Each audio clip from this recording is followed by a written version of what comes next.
Menonton Petak Umpet hanya akan menambah jadwal waktu istirahatmu untuk tidur. Sebuah film yang membosankan dan gak memberikan sesuatu yang baru. Masih kemarin kita menonton Marni dan masih ingat jelas bagaimana runut kisahnya. Melihat Petak Umpet kok kayaknya kasihan adanya.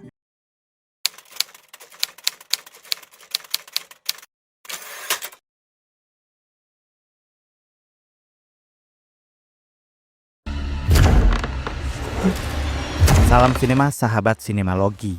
Petak Umpet adalah film horor yang disutradarai Rizal Mantovani. Film ini dibintangi Randy Martin, Saskia Chadwick, Putri Ayudhya, Alessa Fadila Kurniawan, Adam Farrell, Monique Henry, dan lain-lain. Bercerita tentang Rahman yang diperankan Randy Martin diminta sang ibu untuk menemani sang adik Sari yang diperankan Alessa Fadila Kurniawan untuk bermain. Rahman yang sibuk sendiri main game menyuruh Sari bermain petak umpet bareng teman sebayanya. Masalah muncul saat Sari hilang tak kunjung kembali. Rahman dan dua temannya mencurigai Sari hilang karena masuk ke rumah tua yang kelihatan angker. Konon rumah itu dihuni sosok ganjil yang suka menculik anak kecil untuk dirawat. Bertiga, Rahman mencari Sari ke dalam rumah itu, tapi harus berhadapan dengan sosok mengerikan yang orang-orang biasa menyebutnya Wewe Gombel. Kalian bisa membantu kami dengan klik tombol super thanks di bawah video. Kami akan sangat berterima kasih atas berapapun nominal saweran yang kami terima. Setelah selesai menonton film ini, banyak yang bilang kalau sosok Mbak Wewe-nya ini mirip sosok Pale Lady di film Scary Stories to Tell in the Dark 2019 kemarin. Nggak sedikit juga ada yang bilang mirip sama cerita di film Marni, The Story of Wewe Gombel, dari beberapa sisi ya. Meski Marni jauh lebih mendingan, apalagi ada bumbu actionnya dan nggak flat penceritaannya. Tentang single mom dengan dua orang anak aja ini udah menunjukkan kemiripan yang paling sederhana. Tapi ada salah satu kemiripan yang paling brutal yang membuat saya ngelus dada. Apakah penulis film di negeri kita sudah kehabisan ide ceritakah?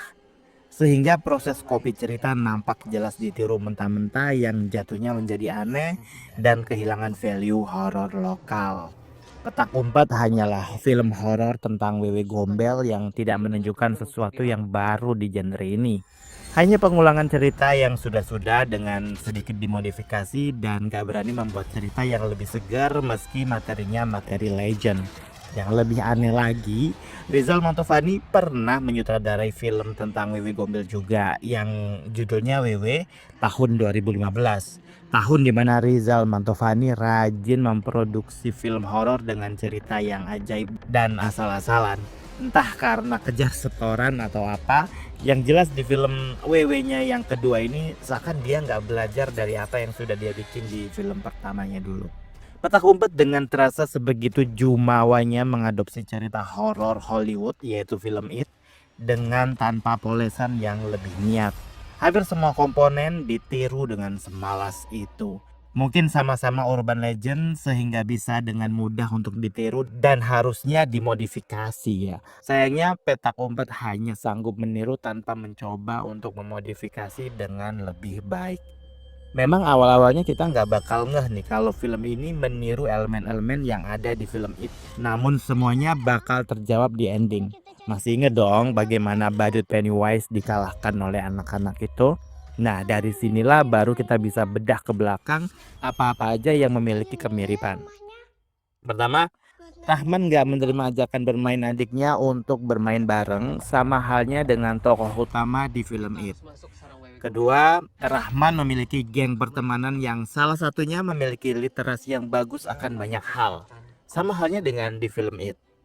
Rahman and the gang kemana-mana pakai sepeda ontel, sama halnya dengan di film It. Target pencariannya adalah di sebuah rumah tua yang kelihatan serem, angker, sama halnya dengan di film It. Rahman dan temannya mencoba mencari Sari adiknya tanpa bantuan orang dewasa, sama halnya dengan di film It. Rahman dan temannya berhadapan dengan musuh yang bisa memanipulasi realitas, sama halnya dengan di film It. Rahman baru menyadari bahwa sosok yang dihadapinya lebih takut dengan keberanian, sama halnya dengan di film It. Mungkin ada lagi kesamaan lainnya yang belum saya sebutkan. Mungkin kamu bisa tulis di kolom komentar. Dan dari situ saya ngerasa bahwa jargon atau gimmick atau apalah itu yang seolah-olah cerita ini diambil dari kisah nyata yang viral di YouTube. Saya pikir itu hanya untuk mengikuti tren film horor sekarang yang apa-apa harus kudu viral dulu ceritanya. Padahal kisah Wewe Gombel sendiri akan lebih relate apabila yang mengalaminya adalah anak-anak yang berasal dari gen milenial. Di generasi ini, kebanyakan dari mereka masih dicekoki dengan cerita-cerita urban legend yang masih lekat dan mendarah daging. Dari kecil, orang tua selalu menakut-nakuti Gen Y ini dengan kisah-kisah seram dan mengenalkan hantu-hantu tematik yang memiliki spek berbeda. Salah satunya adalah Wewe Gombel yang memiliki ancaman bisa menculik dan membawa anak kecil ke alamnya. Dan di zaman itu, bermain petak umpet adalah hal biasa dan lumrah. Karena belum ada yang namanya gadget. Anak-anak masih bermain-mainan yang menggunakan fisik. Sementara di film ini Sari bermain petak umpet bersama teman sebayanya. Tapi anehnya ada mantra-mantra Jawa yang diucapkan oleh anak yang jaga. Jadi bikin petak umpetnya semakin gak jelas. Kenapa harus ada mantra? Saya bisa relate kalau ini bocah tinggalnya di desa pelosok Jawa ya. Masalahnya background cerita ini adalah Jakarta. What happened nayak naon? Belum lagi penggambaran backstory Bunda W-nya yang terlalu memaksa, dipaksakan memiliki masa lalu yang kelam. Udah gitu sosok Wewe Gombelnya nggak terlalu epic, meski memberi gambaran baru dan nggak setipikal itu. Bahkan ada beberapa scene yang seharusnya bagus malah menjadi nggak bagus karena sosok Wewe ini nggak terasa orisinil. Entah apa yang ada dalam pikiran Rizal Mantovani, Petak Umpet seakan menjadi film gagal yang kesekiannya yang terus menghiasi portofolionya dalam produksi film horor. Saya merindukan film Jelangkung versi Wingky Wiryawan atau kuntilanaknya Julia Estelle. Dan pada akhirnya menonton Petak Umpet hanya akan menambah jadwal waktu istirahatmu untuk tidur. Sebuah film yang membosankan dan gak memberikan sesuatu yang baru. Masih kemarin kita menonton Marni dan masih ingat jelas bagaimana runut kisahnya. Melihat Petak Umpet kok kayaknya kasihan adanya. Demikianlah video reaksi dari film Petak Umpet yang tayang di bioskop. Silahkan like, komen, dan subscribe kanal ini. Cek juga akun-akun media sosial Sinemalogi. Dan jangan lupa bersinema dahulu, berbahagia kemudian.